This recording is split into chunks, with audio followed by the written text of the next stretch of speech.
J'ai parlé de force opposée, mais est-ce que ces choses qui tirent chacune dans un sens, on ne le retrouve pas aussi dans le temps? Je dit, je poserai aussi, surtout aussi du temps. Et là, donc, je parlais de Deleuze, parce que c'est assez frappant, on retrouve exactement les mêmes choses dans Logique du sens. Je ne sais pas si vous connaissez, donc, dans Logique du sens, il interroge plein de choses, mais en fait, il fait référence à Lewis Carroll. Et donc là, je dis ça parce qu'il va parler d'Alice dans l'extrait que je vais lire. Voilà ce qu'il dit. Quand je dis Alice grandit, je veux dire qu'elle devient plus grande qu'elle n'était, mais par là même aussi, elle devient plus petite qu'elle n'est maintenant. Dans un sens, dans l'autre en même temps. Bien sûr, ce n'est pas en même temps qu'elle est plus grande et plus petite, mais c'est en même temps qu'elle le devient. Elle est plus grande maintenant, elle était plus petite auparavant. Mais c'est en même temps, du même coup, qu'on devient plus grand qu'on était et qu'on se fait plus petit qu'on ne devient. Telle est la simultanéité d'un devenir dont le propre est d'esquiver le présent. En tant qu'il esquive le présent, le devenir ne supporte pas la séparation ni la distinction de l'avant et de l'après, du passé et du futur. Il appartient à l'essence du devenir d'aller, de tirer dans les deux sens à la fois. Alice ne grandit pas sans rapetisser et inversement. Donc voilà, dans le temps, dimension du temps, on a bien quelque chose qui sort de ce zéro, mais en fait qui sort du virtuel, je veux dire. Ce zéro, c'est le zéro du virtuel, c'est-à-dire le virtuel comme étant la source du temps. J'expliquerai ce que ça peut vouloir dire que le virtuel est la source du temps, mais quelque chose qui sortirait de ce zéro, qui fait passer le temps, c'est-à-dire qui fait en sorte que le temps s'écoule, mais qu'en même temps le temps passe, quoi. C'est-à-dire, dès que quelque chose a lieu, quelque chose est passé en même temps. Ça se fait en même temps. Donc on trouve... Pas tout à fait. Pas tout à fait. Juste, il y a un court, un epsilon de temps qui fait qu'il y a une similitude. Où le passé se confond avec le présent. C'est l'instant. C'est personne, ça. Personne, l'instant. Le temps. Il y a un moment donné, quand vous passez du futur du présent au futur, non, il y a un court instant, un mini instant, un epsilon, où les deux se confondent. Et c'est vous qui êtes là, à ce moment-là, en train de constater ce passage. Oui, il y a bien quelque chose qui passe. Oui, il passe, mais vous le voyez passer. Oui. Et vous vous rendez compte juste à ce moment-là qu'il passe. D'accord. Ça, je vais venir après, quand je vais aborder le cristal, où il y a cette dimension, une possibilité d'une expérience, où à la fois donc, on voit passer quelque chose, tout en revenant sur ce passage, quoi. C'est-à-dire que ça passe, mais je reviens aussi sur ce passage, ce qui fait qu'on retrouve quelque chose qui est de l'ordre de l'intuition bergsonienne, que Deleuze appelle le cristal, et on va voir c'est chez Châtelet aussi. Je vais y venir.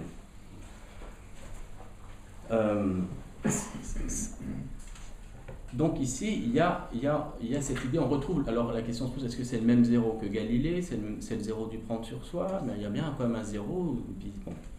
Moi je fais l'hypothèse, c'est la même chose. Je fais l'hypothèse, et d'ailleurs, si on reprend mon exemple de tout à l'heure, quand je vais prendre un exemple, si je vais commencer à dessiner un peu.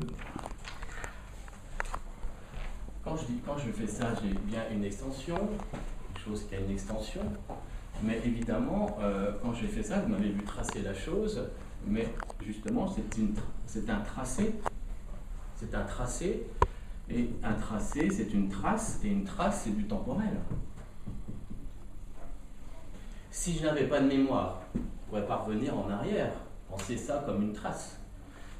Donc, je n'ai même pas besoin de matière. Quand je pense une extension, nécessairement, le fait qu'il y ait possibilité d'un retour suppose que j'ai de la mémoire. Donc on voit bien que le temps est complètement impliqué par cette idée d'extension. Donc quand tout à l'heure je parlais simplement d'extension spatiale, il était aussi question d'expansion temporelle, les deux. Et donc c'est aussi ce qui permet, à mon avis, de penser ce qui fait écho. C'est-à-dire que dès que quelque chose a lieu, il passe en même temps, donc ça fait écho à l'autre sens. Parce qu'il y a cette dimension d'écho très importante chez Châtelet, qu'il appelle le retentissement. Quand ça va dans un sens, l'autre sens retentit en même temps. Et ce retentissement, on le voit bien, c'est quand même temporel, ça. dès que quelque chose a lieu, il passe en même temps, fait référence au fait qu'il vient d'avoir lieu. L'autre sens fait écho au premier sens, qui est le sens du devenir, du présent qui naît. Donc ce centre d'indifférence, c'est à la fois l'appréciation d'une différence, il y a deux sens opposés, et à la fois quelque chose qui est de l'ordre de l'indifférence. C'est donc un point, un centre particulier, dont Schelling dira, ça je lis ce que dit Châtelet, que ce sont des points, les centres d'indifférence, qui captent l'intuition dans l'intuition, qui n'est ni différence ni indifférence, mais ce en quoi toutes deux s'identifient. En zéro, je suis à la fois dans l'indifférence, mais aussi dans le lieu même où je fais l'expérience de l'indifférence. En l'occurrence, les deux sens opposés. Donc, ce zéro s'appelle centre d'indifférence, mais il faut bien voir que c'est à partir de ce centre d'indifférence que j'apprécie la différence et les différences. Donc, c'est un zéro particulier, d'une certaine manière, qui ne passe pas, qui est toujours là, qui n'est pas localisable, qui ne passe pas avec le temps.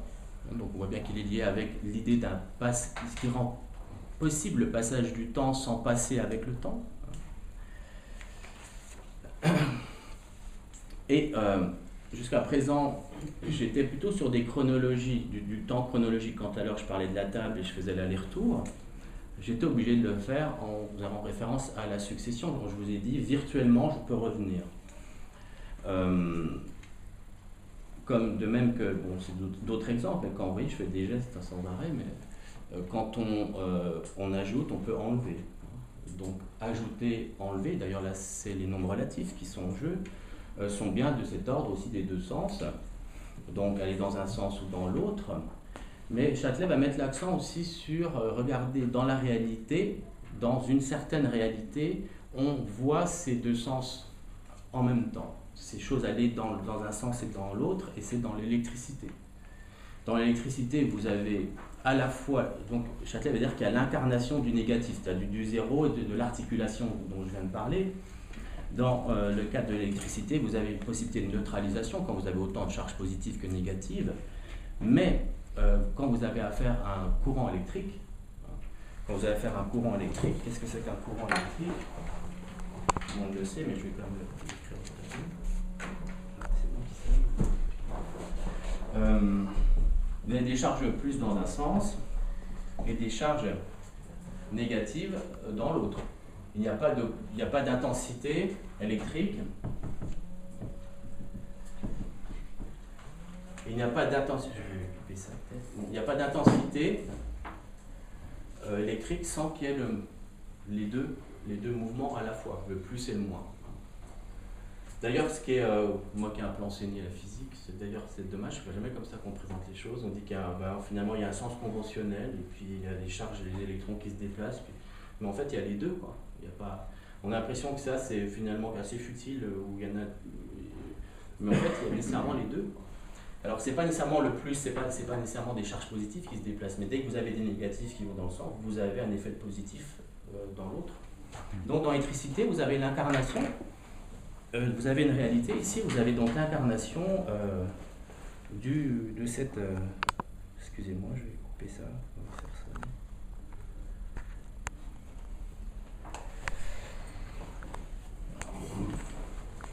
ça. Alors je vais revenir après sur l'idée du... Vous allez voir que ça va faire référence au palier suivant, le courant électrique. Mais déjà on peut commencer à saisir un peu ce que Châtelet n'hésite pas à appeler un geste dialectique. Il veut restaurer une forme de dialectique, c'est pas une dialectique hegelienne, c'est une dialectique, ce que je viens de proposer. Parce que donc il y avait des opposés. J'ai commencé avec des opposés, c'est-à-dire qu'on va dans un sens et dans l'autre. Donc il y avait une opposition. Donc on pourrait penser que, d'une certaine manière, on a maîtrisé l'opposition et qu'une dimension est née à cause de l'opposition. Mais en fait, c'est plus subtil que ça pour Châtelet. Et là, c'est pas que Châtelet, là c'est Schelling, c'est qu'en fait, dès que vous avez une opposition, c'est qu'il y a quelque chose qui est autour d'elle. C'est-à-dire qu'elle est le stigmate, c'est un stigmate d'un autour, il y a quelque chose qui est autour. Je vais reprendre ici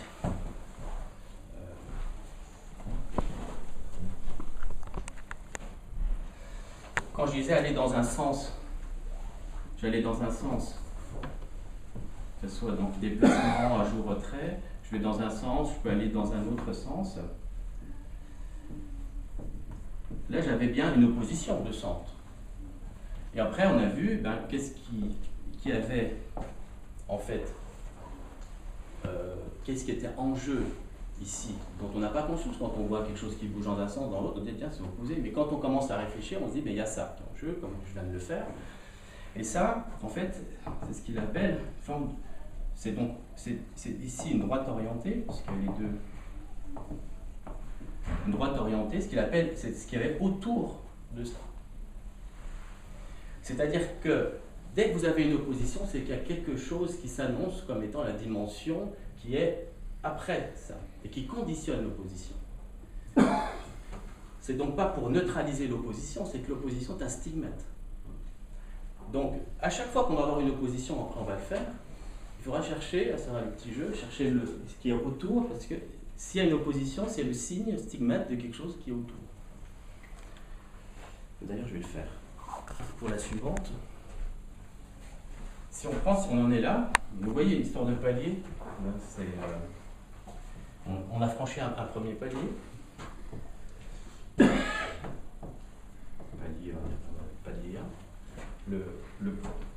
1. Celui d'avant, c'était simplement quelqu'un qui dit, tiens, alors des fois Châtelet dit des transits dans un sens, transit dans un autre, le successif, le spatial, tout ça, il ne supporte pas, parce qu'on reste que des perceptions de choses, tiens, ça va dans un sens, dans l'autre, et là, nous, on a réussi à se hisser à ce niveau-là avec Galilée. Donc, on a un premier palier. Or, maintenant, on a quelque chose d'autre ici, ce sont des directions opposées. Alors je sais que le terme de direction en mathématiques, ça veut dire une droite, mais bon, ici on va dire direction opposée, donc dans un sens, puis dans l'autre. Bon, direction plus. Direction. Donc on a une opposition de direction, qui n'est pas la même chose que l'opposition de transit, aller dans un sens et dans l'autre. Mais vous oubliez une troisième dimension. Qu'est-ce qui m'empêche d'être perpendiculaire par rapport au zéro? Et c'est ça, c'est ce qu'on va voir. Bien anticipé, vous avez saisi le nouvel autour. En fait, vous avez une opposition de direction. Qu'est-ce qui va neutraliser? Quelle est la moyenne? Enfin, la moyenne, qu'est-ce qui neutralise la direction? C'est la verticale. La verticale, ici, c'est une moyenne de direction. C'est-à-dire, il n'y a pas plus dans celle-ci, dans celle-là. Vous voyez, on retrouve ici un centre d'indifférence. Un centre, donc il faut bien faire attention, un centre, ce n'est pas nécessairement un point. Ici, un centre d'indifférence qui est la verticale. Donc, cette opposition de direction masquait donc un nouvel autour, qui est ici marqué par la verticale. Et donc, l'autour, cette fois-ci, c'est le plan. Et le plan est orienté aussi, dans le sens où on va avoir deux orientations possibles d'ouverture.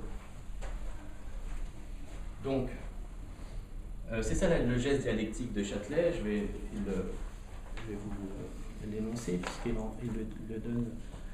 Il dit: la dialectique n'est pas la neutralisation synthétique de deux termes préexistants et opposés, mais la découverte de l'articulation qui déploie la dimension, le long de laquelle ils surgiront comme des côtés. On voit bien qu'ici, ça devient le côté de ça, les deux côtés. Comme ça, c'est devenu maintenant les deux côtés de cette articulation-là. Ils surgissent maintenant comme simplement les bords.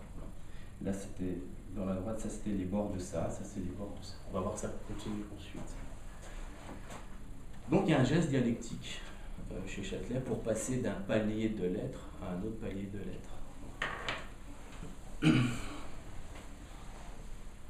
Alors, qui dit déploiement d'un palier, qui dit déploiement d'un palier, dit justement palier d'un déploiement. Il y a des choses qui se déploient. Ici, c'était des intensités on pourrait dire de force sur les lignes. Ici, qu'est-ce qui se déploie? On le voit déjà avec les flèches. Je vais les enlever pour ne pas encombrer.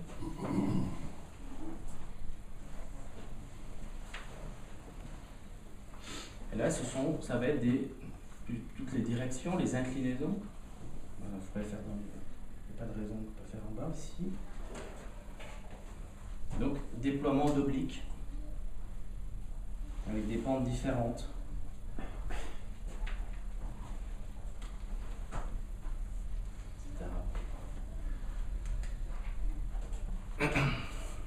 Et pourquoi ce déploiement, pourquoi c'est en rapport avec la verticale? Eh bien, Châtelet va faire référence ici à saint Thomas, ou à Thomas d'Aquin.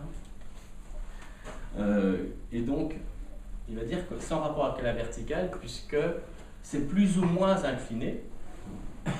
Plus ou moins incliné. Et quand on dit que c'est plus ou moins incliné, c'est par rapport à quelque chose. Et évidemment, ici, c'est par rapport à la verticale. La verticale est un horizon par rapport auquel se déploient toutes les obliques en tant qu'elles sont plus ou moins inclinées par rapport à elle. Elles se subordonnent à l'horizon, subordonnées à la verticale. Mais on reste toujours dans le plan. On reste dans le plan, là. Elles sont subordonnées donc à la verticale. Et donc c'est un... Tout à l'heure j'ai parlé d'un prendre sur soi. Et là, le geste, ça serait plutôt le geste du rapport à soi.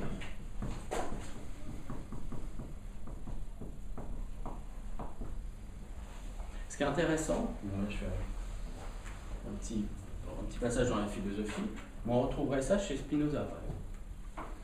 En fait, toutes les obliques étant ici les modes qui sont à degré de la puissance qu'est la substance. Donc la verticale comme étant la substance et tous les modes qui n'existent que par rapport à elle. Et que c'est pas que des mathématiques, c'est pour ça que c'est assez étonnant ces diagrammes, parce qu'on les retrouve dans un champ, d'ailleurs là c'est carrément un champ ontologique, c'est Spinoza. On le retrouve donc ici, vous allez le voir, dans la physique d'Einstein. Je vais y venir un peu rapidement, mais pourquoi ça peut être en rapport avec la physique d'Einstein? Parce que on peut. Alors Châtelet passe par les diagrammes d'Orez. Alors je ne sais pas trop, je vais faire un peu de place.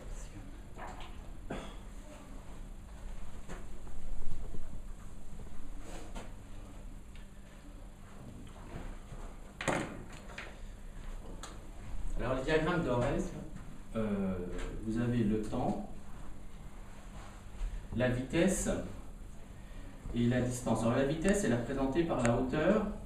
En fait, c'est quelque chose qu'il faut lire dynamiquement dans les diagrammes d'Orez. C'est-à-dire que vous avez la vitesse, c'est ça, c'est la hauteur.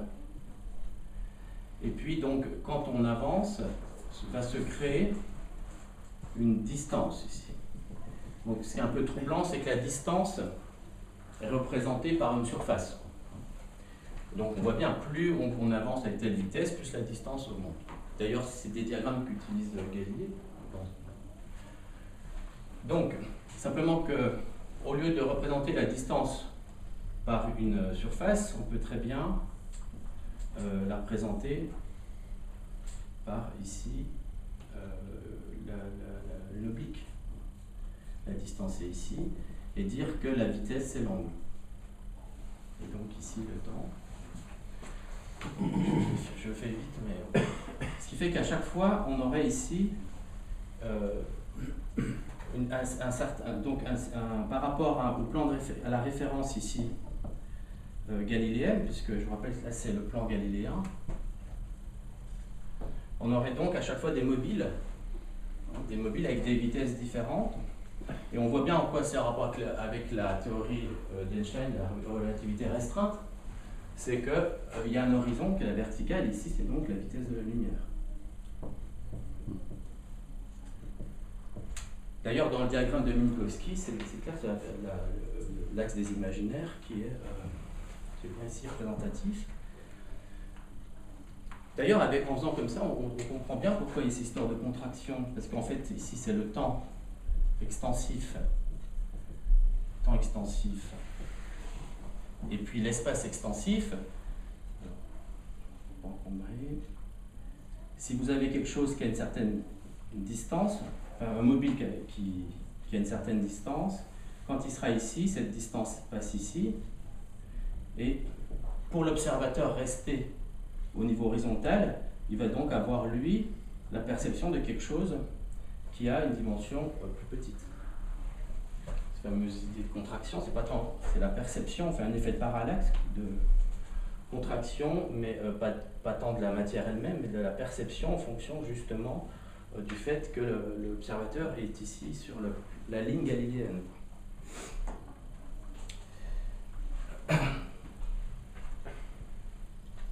Voilà, donc je vais continuer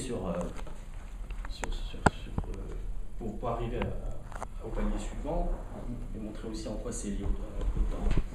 Je fais un petit point là par rapport à ces diagrammes, parce que là j'en ai fait assez maintenant pour qu'on puisse voir un peu qu'est-ce que c'est qu'un diagramme. On voit qu'un diagramme,